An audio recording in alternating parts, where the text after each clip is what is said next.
बोर्डोलैंड university में previous year में micro teaching, constructivism इन सब चीज़ों से ना क्वेश्चंस आए हुए हैं। जो बीए एजुकेशन या एमए एजुकेशन के स्टूडेंट्स होते हैं वो तो बहुत इजीली इनको सॉल्व कर लेते हैं, बट जो दूसरे स्ट्रीम के बच्चे होते हैं उनको आती है प्रॉब्लम। तो वो सॉल्व करने के लिए मैं आपके लिए इम्पॉर्टेंट नोट्स खुद हैंड रिटन में लिख के लाई हूँ आपके पास, जो कि प्रीवियस ईयर से ही मैंने उठाए हैं। आप चाहे तो ये नोट्स पढ़ने के बाद प्रीवियस ईयर क्वेश्चन सॉल्व करके देखना, आप बहुत इजीली सॉल्व कर लोगे। विदाउट एनी डिले शुरू करते हैं आज का सेशन। सबसे पहले हम पढ़ेंगे माइक्रो टीचिंग क्या होता है। पिछले बार इससे 2 to 3 क्वेश्चंस आए हुए हैं इस पर्टिकुलर टॉपिक से। विदाउट एनी डिले शुरू करते हैं आज का सेशन। सबसे पहले हम बात करेंगे फादर ऑफ माइक्रो टीचिंग किसे कहा जाता है। फादर ऑफ माइक्रो टीचिंग कहा जाता है ड्विथ डब्ल्यू एलन को। ये नाम आपको याद रख लेना है। उसके बाद हम देखते हैं कि माइक्रो टीचिंग कहते किसको है। जब आप बीएड एंट्रेंस एग्ज़ाम क्लियर कर लोगे और फिर एडमिशन ले लोगे किसी कॉलेज में, फिर आप एक टीचर ट्रेनी बन जाते हैं। तो टीचर ट्रेनी को पहले ट्रेनिंग दी जाती है कि आपको स्टूडेंट्स को कैसे हैंडल करना है, कैसे एक लेसन को आपको पढ़ाना है, ताकि आप जब एक ओरिजिनल क्लासरूम में जाएं तो आप आराम से स्मूथली क्लासरूम मैनेजमेंट भी कर सके और आराम से अपना लेसन भी डिलीवर कर सके। तो उसके लिए माइक्रो टीचिंग वर्कशॉप्स कंडक्ट कराए जाते हैं, जहाँ पे आप एक पर्टिकुलर टीचिंग स्किल जो है वो प्रैक्टिस करते हैं। आपको एक स्मॉल टॉपिक सिलेक्ट करना होता है और फिर आपको एक ग्रुप में आप उसको प्रैक्टिस करना होता है। और इसमें आपको फीडबैक भी दिया जाता है। जो आपके सुपरवाइज़र होंगे वो आपको फीडबैक देंगे, आपको इम्प्रूवमेंट करने का भी मौका मिलता है। टीचिंग ड्यूरेशन इसका बहुत इंपॉर्टेंट है, जो पूछा जाता है कितने मिनट का होता है, 5 to 10 मिनट्स का। और टोटल जो माइक्रो टीचिंग का टाइम होता है वो होता है 36 मिनट्स का। ये आपको याद रखना है। स्मॉल नंबर ऑफ़ स्टूडेंट्स होते हैं, जनरली 5 to 10 स्टूडेंट्स ही होंगे। एंड इसमें आपको, जब मान लीजिए आपने कुछ गलती कर दी जो आपके सुपरवाइज़र ने आपको पॉइंट आउट किया, तो आपको अपॉर्चुनिटी मिलती है कि दोबारा रीप्लानिंग करें और उसके बाद दोबारा रीटीच भी कर सकते हैं आप। अब मैंने आपको क्या बोला, कोई भी एक टीचिंग स्किल आप प्रैक्टिस कर सकते हैं। तो कौन कौन से टीचिंग स्किल्स होते हैं वो देख लेते हैं। स्किल ऑफ इंट्रोडक्शन, यानी आप कैसे एक लेसन को इंट्रोड्यूस कराओगे। ठीक है, ऐसा तो होगा नहीं, मान लीजिए आप फोटोसिंथेसिस पढ़ाने जा रहे हैं एंड आप डायरेक्ट जाके क्लासरूम में बोल रहे हैं photosynthesis is the process of, ऐसा नहीं होता है। आपको पहले अच्छे से स्टूडेंट्स को शांत करना होगा, है ना। उसके बाद इंटरेस्ट डेवलप करना होगा उस लेसन के प्रति, और उसके बाद आपको प्रीवियस नॉलेज चेक करना होगा स्टूडेंट्स का कि उनको कितना पता है कितना नहीं, और आपको कैसे स्टार्ट करना है। तो ये एक स्किल होता है इंट्रोडक्शन का। फिर एक्सप्लेनेशन, आप एक लेसन को कैसे एक्सप्लेन करेंगे, है ना। फिर आता है स्किल ऑफ क्वेश्चनिंग, आप क्वेश्चंस कैसे पूछेंगे, कौन से क्वेश्चंस पूछेंगे। फिर आता है स्किल ऑफ रीइंफोर्समेंट, इसका मतलब होता है वो स्किल जिससे आप अगर कोई स्टूडेंट सही से परफॉर्म कर रहा है तो आप उसको कैसे रिवॉर्ड देंगे, या फिर अगर नहीं परफॉर्म कर रहा है तो आप क्या पनिशमेंट देंगे, कैसे उसको कंट्रोल करने का कोशिश करेंगे। स्टिमुलस वेरिएशन का मतलब होता है कि आप एक जगह खड़े नहीं रहेंगे, आपको घूमते रहना है पूरे क्लासरूम में, एक एक स्टूडेंट के साथ आई कांटेक्ट बनाना है, क्वेश्चन पूछना है, पूरा एंगेज करना है, सारे सेंसेस को एंगेज करना है स्टूडेंट्स के। Skill of black board writing, black board में लिखने का भी एक स्किल होता है। तो आप इनमें से कोई भी स्किल जाके उधर ट्राई कर सकते हैं, प्रैक्टिस कर सकते हैं। तो बिफोर प्रैक्टिस टीचिंग, मतलब जब आपको स्कूल्स में भेजा जाता है प्रैक्टिस टीचिंग करने के लिए, तो उससे पहले माइक्रो टीचिंग के वर्कशॉप्स होते हैं ताकि आप अच्छे से सीख लें। ये नहीं कि वहाँ जाके आप एकदम ही आपको छोड़ दिया जाएगा, आप कैसे पढ़ाओगे, है ना। तो उसके बाद एक स्किल आता है स्किल ऑफ क्लोजर, मतलब एक लेसन को आप कैसे क्लोज़ करोगे। आप जैसे फॉर एग्ज़ाम्पल 45 मिनट्स का क्लास होता है, तो एंड कैसे करोगे वो 45 मिनट। लास्ट में आपको समरी देनी होती है, क्वेश्चंस पूछने होते हैं, होमवर्क देना होता है, तो वो होता है skill of closure. Skill of using examples and illustration, आप एग्जाम्पल्स कैसे यूज़ करोगे, कैसे इलुस्ट्रेट करोगे, यानी डायग्राम्स वगैरह फॉर एग्जांपल अगर आपको बनाना है तो कैसे बनाओगे, कैसे क्लासरूम को मैनेज करोगे। तो ये सारी स्किल्स हैं।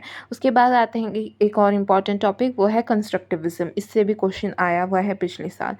कंस्ट्रक्टिविज़म क्या होता है, ये एक लर्निंग थ्योरी है जिसका मतलब क्या मीनिंग है कि लर्नर्स जो है वो actively construct their own knowledge, वो अपना नॉलेज जो है वो खुद कंस्ट्रक्ट करते हैं बेस्ड ऑन देयर एक्सपीरियंस। अपने एक्सपीरियंस से वो लर्निंग को, नॉलेज को कंस्ट्रक्ट करते हैं। लर्निंग इज़ लर्नर सेंटर्ड, यानी जो लर्निंग होता है वो स्टूडेंट सेंटर्ड होता है। मतलब जो इंसान पढ़ रहा है, जो इंसान सीख रहा है, वो उसको खुद एक्टिवली पार्टिसिपेट करना होगा, एक्टिवली इन्वॉल्व होना होगा, तो ही वो सीख सकता है।